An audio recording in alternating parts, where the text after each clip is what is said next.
Hello मेरे प्यारे बच्चों, क्या हाल चाल? बढ़िया साहब। तो कैसे हो मेरे बब्बर शेर और शेरनियों?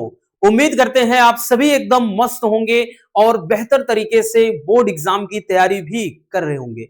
लेकिन भाई बोर्ड एग्जाम के साथ साथ हमें प्रैक्टिकल एग्जाम के बारे में भी सोचना है, क्योंकि यहां पर अगर आपने थोड़ा सा भी मेहनत कर लिया तो आपको पूरे 30 नंबर मिलने वाले हैं। क्योंकि फिजिक्स, केमिस्ट्री और बायोलॉजी में आप सबको भी मालूम है कि प्रैक्टिकल प्लस वाइवा मिलाकर के 30 नंबर मिलने वाले हैं। तो क्यों ना यहां पर थोड़ा मेहनत किया जाए ताकि आपको पूरे नंबर मिल जाए।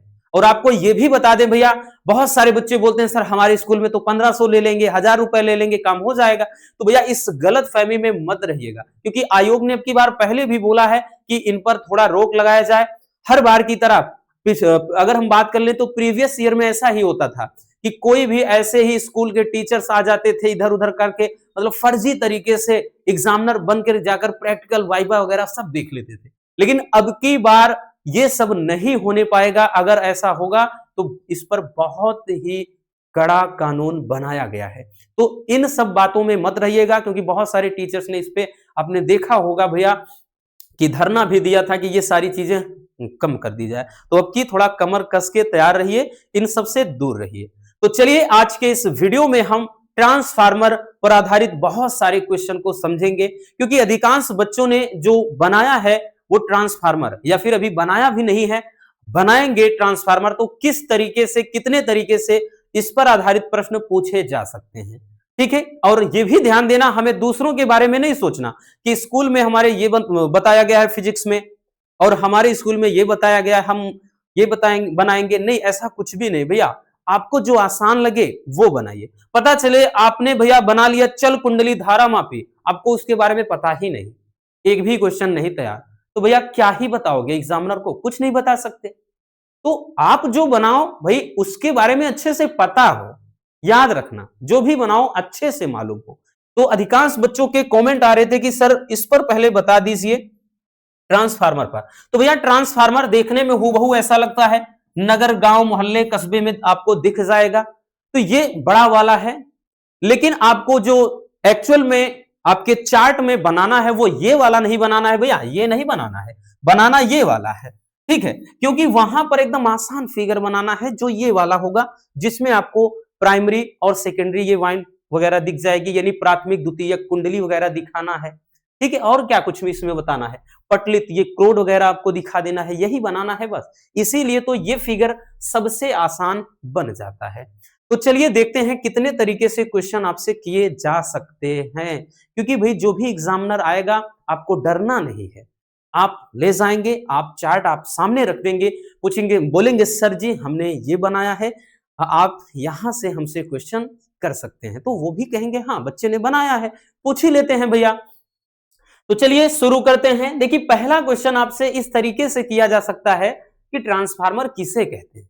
भाई आपसे क्वेश्चन किया जाएगा ट्रांसफार्मर है क्या, आपने बना तो लिया, किसे कहते हैं, तो आप क्या कहेंगे भैया?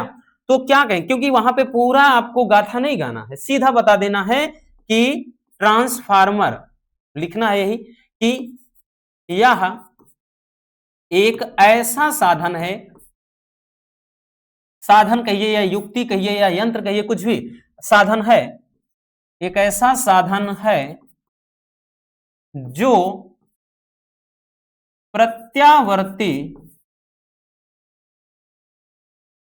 वोल्टता को, यह एक ऐसा साधन है जो प्रत्यावर्ती वोल्टता को बदलता है, वोल्टता को बदलता है। अब प्रत्यावर्ती वोल्टता को बदलने का मतलब कम को ज्यादा कर सकता है, ज्यादा को कम कर सकता है, ठीक है ना भैया, यही चीज होता है इसका काम, ठीक, बस इतना। अब उसके बाद जैसे दूसरा क्वेश्चन आपसे इस तरह से किया जा सकता है कि ट्रांसफार्मर कितने प्रकार का होता है, आप बताइए भैया ट्रांसफार्मर कितने प्रकार का होता है। तो भैया आप कहेंगे दो प्रकार का होता है सर प्रमुख रूप से। तो पहला ऊंचाई ट्रांसफार्मर, कौन सा प्यारे बच्चों? ऊंचाई ट्रांसफार्मर, ऊंचाई ट्रांसफार्मर। दूसरा अपऊंचाई ट्रांसफार्मर, अपचाई ट्रांसफार्मर। ठीक है, अब ऊंचाई क्या है ये बात आपको पता है भैया, जो लो वोल्ट को हाई वोल्ट करे। अपचाई क्या है, जो हाई वोल्ट को लो वोल्ट में करे। तो ये ध्यान देना दो प्रकार का। अगला आपसे जो क्वेश्चन किया जा सकता है कि ट्रांसफार्मर किस सिद्धांत पर काम करता है, और यही सबसे ज्यादा क्वेश्चन पूछा गया है। ठीक है, किसी भी एग्जामिनर के द्वारा जो आपका वाइवा यानी जो आपका वाइवा लेने आएंगे, तो ट्रांसफार्मर किस सिद्धांत पर काम करता है, तो आप बोलेंगे सर जी अन्योन्य प्रेरण के सिद्धांत पर। इसके अन्योन्य प्रेरण के सिद्धांत पर। ठीक है, तो आप कहेंगे सर जी अन्योन्य प्रेरण के सिद्धांत पर यह काम करता है। अब आपके मन में यह क्वेश्चन होगा कि सर क्या सारे क्वेश्चन हमसे किए जाएंगे? अरे नहीं भाई, लाइन लगी होगी, 4 से 5 स्टूडेंट आप साथ में जाएंगे, तो ये क्वेश्चन आपके सामने रख देंगे। हो सकता है 4 से 5 में कोई ना बोल पाए, तो भैया आपसे जो बता दिया ठीक है। नहीं तो आप जैसे आएंगे, आपसे क्वेश्चन किए और उसके बाद जैसे नहीं आया दूसरा तुरंत दोहरा देंगे क्वेश्चन, इसी में नहीं आएगा बोलेंगे जाओ अगला किसी कोई बच्चा आया उससे फिर पूछेंगे। इसीलिए हम आपको बताए हैं कि भैया सारे क्वेश्चन अच्छे से तैयार कर लो, कि जितने भी तरीके से क्वेश्चन बनते हैं इस टॉपिक से आप अच्छे से अगर तैयार कर लेंगे तो भैया कहां से पूछेंगे, कोई चांस ही नहीं बनता। तो अगला क्वेश्चन ट्रांसफार्मर से जो बनता है वो ये कि ट्रांसफार्मर की क्रोड किस धातु की बनी होती है, ये भी बहुत ज्यादा पूछते हैं। ठीक है, तो ट्रांसफार्मर की क्रोड किसकी बनी होती है भैया? नर्म लोहे की, नर्म लोहे की। तो भैया ट्रांसफार्मर की जो क्रोड बनी होती है नर्म लोहे की बनी होती है। अगला जो प्रश्न है ट्रांसफार्मर से संबंधित वो ये कि ट्रांसफार्मर किस धारा पर काम करता है, ये भी बहुत ज्यादा। तो ट्रांसफार्मर हमेशा वो क्या है, एसी के साथ चलता है, यानी प्रत्यावर्ती धारा के साथ। ठीक है भैया, तो प्रत्यावर्ती धारा बोले तो एसी अल्टरनेटिंग करंट पे। ठीक है, चलिए पहले इतना स्क्रीनशॉट कर लीजिए, फिर आगे और जो भी क्वेश्चन है उनको भी करवा देते हैं।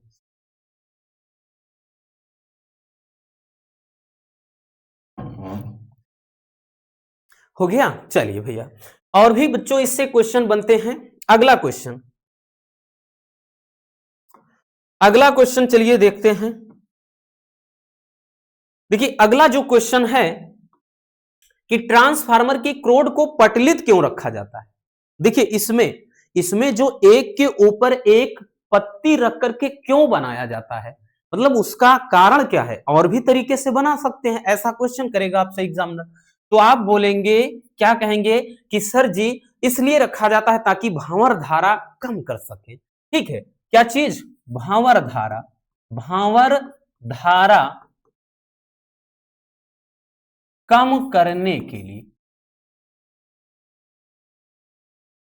अब भैया भंवर धारा होती क्या है? भंवर धारा एक ऐसी धारा होती है जिसकी वजह से ऊष्मा हानि ट्रांसफार्मर में बहुत अधिक होती है। ठीक है, एक भंवर की तरह चलती है ये, ध्यान देना, इसीलिए नाम भंवर धारा पड़ा है। ठीक, तो अब दूसरा क्वेश्चन, मतलब और अगला क्वेश्चन आपसे ट्रांसफार्मर से संबंधित ये किया जा सकता है कि ट्रांसफार्मर में भंवर धारा से क्या हानि होती है। तो भी हमने बताया ना, ऊष्मा की हानि। क्या भैया? ऊष्मा की हानि। अब ऊष्मा की हानि जब होती है तो इससे होगा क्या, तो इससे सबसे ज्यादा जो दिक्कत होती है कि ट्रांसफार्मर बहुत जल्दी हीट होने लगता है। तो ट्रांसफार्मर हीट ना हो इसीलिए उसकी क्रोड को एक के ऊपर एक रखकर पटलित रखा जाता है। ठीक, अगला क्वेश्चन भैया, अगला क्वेश्चन ध्यान से देखिएगा। अगला क्वेश्चन है कि ट्रांसफार्मर की दक्षता कितनी होती है। आपसे पूछा जा सकता है कि ट्रांसफार्मर की दक्षता कितनी होती है, बताइएगा भैया। तो 80 से 90% इसकी दक्षता होती है, याद रखिएगा बबुआ। ठीक है, नेक्स्ट क्वेश्चन कि ट्रांसफार्मर में तेल क्यों डाला जाता है। भाई ट्रांसफार्मर में तेल क्यों डालते हैं, कारण क्या है? तो ठंडक के लिए। किसके लिए भैया? ठंडक के लिए। ठीक है, ठंडक या शीतलन लिख देंगे, शीतलन, शीतलन के लिए। शीतलन यानी ट्रांसफार्मर को ठंडा रखने के लिए, ताकि ट्रांसफार्मर गर्म ना हो, ठीक है, क्योंकि गर्म होगा उसकी वाइंडिंग खराब हो सकती है, ट्रांसफार्मर भी खराब हो सकता है, ठीक है, इसलिए ठंडा। और बहुत सारे बच्चों के क्वेश्चन होते हैं कि सर कौन सा तेल डाला जाता है। देखिए बच्चों, इसमें एक प्रकार का खनिज तेल ही इस्तेमाल होता है, कोई ऐसा नहीं कि हाँ कोई इसमें अलग सा आता है, मतलब खनिज तेल ही होता है, ज्यादातर नेफ्थेनिक तेल, जो कि इसको ठंडा रख सके, ठीक। अब उसके बाद 10वां जो प्रश्न है कि ट्रांसफार्मर का उपयोग डीसी के साथ क्यों नहीं करते, भाई आपसे पूछा जा सकता है। और हालांकि ये जब पूछेंगे तो समझ लो बहुत गहराई में जाएंगे तभी, नहीं तो एग्जामिनर भाई वो 2 से 4 रटे रटाए क्वेश्चन होते हैं, जैसे घर से वो निकले हैं भाई, हर एक, जैसे बहुत सारे स्कूल में जाना है, बहुत सारे बच्चों की इसको फेस करना है, तो ट्रांसफार्मर से संबंधित 10 से 15 क्वेश्चन रट लेते हैं बस। किस धारा पर काम करता है, किस सिद्धांत पर काम करता है, कितने प्रकार का होता है, किसे कहते हैं, तो ऐसे ही क्वेश्चन बस रटे रटाए होते हैं बस, और क्या। तो वही चीज, ट्रांसफार्मर का उपयोग डीसी के साथ क्यों नहीं किया जाता, क्योंकि भैया डीसी की जो आवृत्ति होती है, आवृत्ति वो क्या होती है, शून्य होती है, शून्य, यानी वो स्थिर होती है, बिल्कुल शून्य होती है। इसलिए भैया डीसी के साथ यानी डायरेक्ट करंट के साथ, ठीक है, दिष्ट धारा के साथ इसका उपयोग नहीं किया जाता। तो चलिए इसको भी स्क्रीनशॉट कर लीजिए।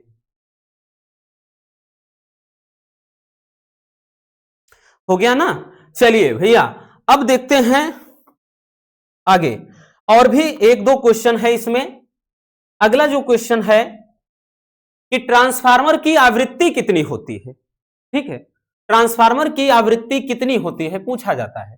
तो देखिए भैया, ट्रांसफार्मर की आवृत्ति ये वोल्टेज की सप्लाई के, पावर सप्लाई के ऊपर निर्भर करता है, लेकिन अगर आपको एक एवरेज बताएं तो भारत में जो इस्तेमाल होता है 50 हर्ट्ज, और अमेरिका जैसे देशों में भैया ये 60, ठीक है, 60 हर्ट्ज। तो यहां पे अपने हिसाब से चलना है तो 50 हर्ट्ज की, ठीक है। अब उसके बाद भैया अगला प्रश्न किया जा सकता है कि ट्रांसफार्मर का परिणमन अनुपात क्या होता है। तो आप कहेंगे सर जी, आप बताएंगे कि ट्रांसफार्मर में द्वितीयक कुंडली में फेरों की संख्या तथा प्राथमिक कुंडली में फेरों की संख्या का जो अनुपात होता है उसे परिणमन अनुपात कहते हैं, ठीक है, ये आर से दर्शाया जाता है, यही, ठीक। यानी भैया यहां पे ध्यान दीजिए भाई, यहां पे जो ये चीज, ये कुंडली, ये जो आपको ग्रीन दिख रहा है, ये द्वितीयक कुंडली में फेरों की संख्या है, ये इधर है प्राथमिक कुंडली में फेरों की संख्या है, इसका जो अनुपात होता है वही क्या परिणमन अनुपात होता है, ठीक। अगला जो है कि ट्रांसफार्मर का सूत्र लिखिए, आपसे ये क्वेश्चन भी किया जा सकता है। तो भैया ट्रांसफार्मर का सिंपल सा सूत्र है NS/NP बराबर VS/VP। हालांकि हमने बताया ना, इतना गहराई में कभी नहीं जाएंगे, ठीक है। ट्रांसफार्मर यानी इसमें द्वितीय कुंडली में फेरों की संख्या, प्राथमिक कुंडली में फेरों की संख्या का ये अनुपात बराबर किसके होगा, तो यहां पे VS, V का मतलब द्वितीय कुंडली की वोल्टता अपान VP यानी प्राथमिक कुंडली की वोल्टता के अनुपात के बराबर होता है, ठीक है। तो ये क्वेश्चन रहे आपके ट्रांसफार्मर से संबंधित। फिर से बता देते हैं, चित्र आपको ये वाला नहीं, ये बनाना है, इसलिए एकदम आसान है, नहीं तो ये पता चले ये वाला बनाने बैठ जाओ भैया, नहीं, बिल्कुल नहीं, आपको ये बनाना है सिंपल वाला एकदम, ठीक है। और ये इतने तरीके के सारे क्वेश्चन आप अच्छे से तैयार कर लीजिए। इसके अलावा भी आपके दिमाग में अगर ट्रांसफार्मर से संबंधित कोई क्वेश्चन है तो पूछ सकते हैं, नो डाउट। बाकी मिलते हैं किसी और शानदार टॉपिक के साथ। आप बता दीजिएगा कि आपने क्या बनाया है, उस पर भी हम वाइवा के क्वेश्चन को लाएंगे। Love you, bye bye, take care.